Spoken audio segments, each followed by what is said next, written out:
Hello guys welcome back to new video. আজকের এই ভিডিওটা হচ্ছে এমএইচ এর কিউএনএ কোশ্চেন অ্যান্ড আনসার। আমি এর আগেও অনেকগুলো কিউএনএ ভিডিও বানিয়েছি, বাট সেগুলো হচ্ছে কিছু কিছু ইন্টার্নশিপ রিলেটেড, কিছু কিছু হচ্ছে বিএইচএম এর রিলেটেড। তো আজকের এই ভিডিওটা হচ্ছে specially masters in hospital administration MH এর রিলেটেড। তোমরা আমাকে এমএইচ এর রিলেটেড অনেক কোয়েশ্চেন্স করেছো, আর আমি সেই কোয়েশ্চেনগুলো একটা জায়গায় টুকে নিয়েছি যে একটা এমএইচ এর ছোটোখাটো যে কোয়েশ্চেনগুলো আছে যেগুলো নিয়ে হয়তো বড় কোনো ভিডিও বানানো যাবে না, বা অনেকের কনফিউশন আছে একটা কমেন্ট করে দিলে সেটা মিটবে না। তো সেটা সেই ধরনের কোয়েশ্চেনগুলো আমি একবারে রেখেছি। তো তোমাদের সাথে যেগুলো আমি একটা ভিডিওর মাধ্যমে কিউএনএ ভিডিওর মাধ্যমে শেয়ার করব। তো চলো ভিডিওটা স্টার্ট করা যাক। ফার্স্টে যে কোয়েশ্চেনটা আছে, এমএইচ এর জন্য কি ক্যাট দিতে হবে? ক্যাট এক্সামটা শুধু হচ্ছে এমবি এর জন্য, এমএইচ এর জন্য কোনো রকম ক্যাট ম্যাট স্যাট এসব কিচ্ছু দিতে হবে না। যদি তোমরা প্রাইভেট কলেজে অ্যাডমিশন নাও তাহলে সেক্ষেত্রে ডাইরেক্ট অ্যাডমিশন হয়। যদি তোমরা গভর্নমেন্ট কলেজে অ্যাডমিশন নিতে চাও সেক্ষেত্রে যে এন্ট্রান্স এক্সামটা দিতে হয় সেটার নাম হচ্ছে জেনপাস পিজি। ক্যাট আর এসব এক্সাম দিতে হয় না। ক্যাট এক্সাম হচ্ছে এমবি এর জন্য, এমএইচ এর জন্য নয়। ডাইরেক্ট অ্যাডমিশন, ডাইরেক্ট অ্যাডমিশন আমি তোমাদেরকে বললাম যেগুলো প্রাইভেট কলেজ হয় সেগুলো তো সব জায়গায় ডাইরেক্ট অ্যাডমিশনই হয়। ডিস্টেন্স লার্নিং, যদি তোমরা হয়তো জব করছো, চাকরি করছো, হসপিটাল লাইনেই চাকরি করছো, এরপর হসপিটাল লাইনে সুইচ করা বা এরকম কিছু ব্যাপার নেই, তাহলে তোমরা ডিস্টেন্সে করতে পারো।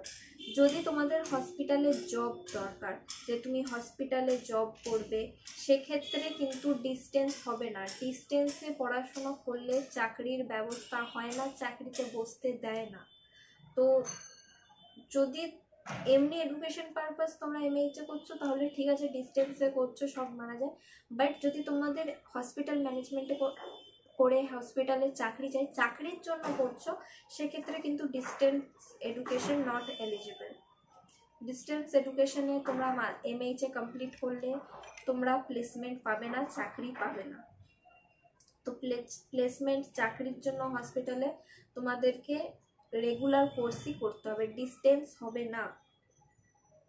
এজ লিমিট, এমএইচ এর এজ লিমিট সেরকম কিছু থাকে না, 30 to 35 সবাই পারবে। 35 অবধি আমি এজ লিমিট বলবো, 35 এটাই ঠিক আছে। এবার হচ্ছে স্কলারশিপ, স্কলারশিপ এবার আছে, স্কলারশিপ অনেক ধরনের হয় পোস্ট গ্র্যাজুয়েটে। স্বামী বিবেকানন্দ স্কলারশিপটাও পোস্ট গ্র্যাজুয়েশনে দেয়, তো সেটা তোমরা নিতে পারো। পাসে গ্র্যাজুয়েট, কোনো অসুবিধা হবে না, গ্র্যাজুয়েশন হলেই হবে। তোমরা পাসে গ্র্যাজুয়েট হও বা অনার্স করে গ্র্যাজুয়েট হও, কোনো রকম সমস্যা হবে না, গ্র্যাজুয়েট হলেই হবে। এরপর হচ্ছে জব সিকিউরিটি।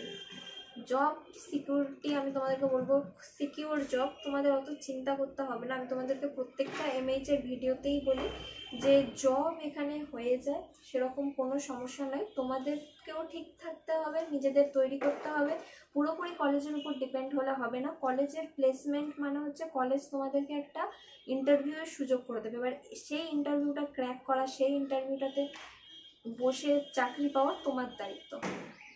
কলেজ তোমাকে একবারে হসপিটালে গিয়ে চাকরি দিয়ে দেবে না, কলেজ তোমাকে ইন্টারভিউয়ের ব্যবস্থা করে দেবে, সেই ইন্টারভিউটা ক্র্যাক করে চাকরি পাওয়াটা তোমার রেসপন্সিবিলিটি।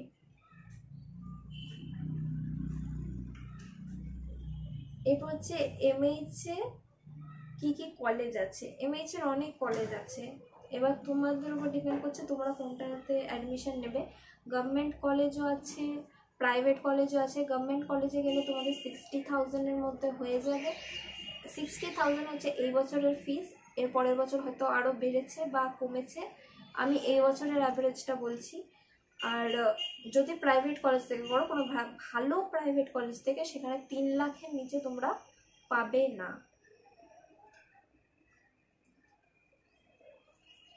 এরপর আরেকটা কোয়েশ্চেন আছে, সেটা হচ্ছে MHA versus MBA in hospital management.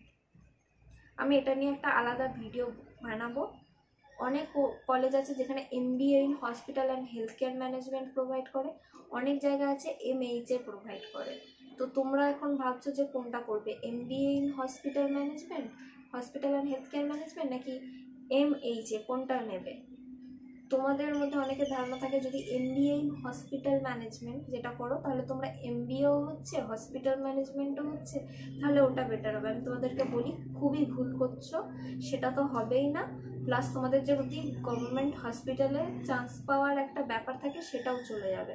R MBA in hospital management ওখানে ফি স্ট্রাকচারটাও MH এর থেকে অনেক বেশি। তো আমি একটা আলাদা করে ভিডিও বানাবো এই নিয়ে, MHA versus MBA in hospital management, এটা নিয়ে। আমি এখন শুধু একটা ব্রিফলি তোমাদেরকে বলে দিই, ডাইরেক্ট আনসারটাই দিয়ে দিই। যদি তোমাদের মধ্যে কারো কনফিউশন থাকে যে MHA করবে না MBA ইন হসপিটাল ম্যানেজমেন্ট করবে, আমি ডাইরেক্ট বলে দিচ্ছি MHA করো, MHA এটা করো, MBA in hospital and health care management করো না, MHA এটাই করো। এবার কেন কেন এটা ভালো না না ভালো না অনেক কোয়েশ্চেন থাকবে, তো আমি এটার জন্য বলছি যে আমি একটা আলাদা করে ভিডিও বানাবো যেখানে আমি তোমাদেরকে এক্সপ্লেন করব যে MBA in hospital and health care management আর MHA এই দুটোর মধ্যে অ্যাকচুয়াল ডিফারেন্সটা কী, কোনটা বেটার হবে, এই কেন বেটার হবে সব কিছু নিয়ে আমি একটা আলাদা করে ভিডিও বানাবো। আপাতত এই ভিডিওটাতে আমি একদম ডাইরেক্ট Q&A হচ্ছে বলে ডাইরেক্ট আনসার দিয়ে দিলাম যে কোনটা বেটার হবে। যদি কনফিউশন থাকে MHA করো, MHAটাই বেটার। তো এরপরেও যদি তোমাদের কোনো কোয়েশ্চেন থাকে বা কোয়ারিজ থাকে অবশ্যই কমেন্ট করতে পারো, আমি তোমাদের কমেন্টে রিপ্লাই করে দেবো। তো টাটা গাইস, দেখা হচ্ছে পরের ভিডিওতে। অবশ্যই আমার চ্যানেলটা লাইক, শেয়ার এবং সাবস্ক্রাইব করে দিও। Tata guys.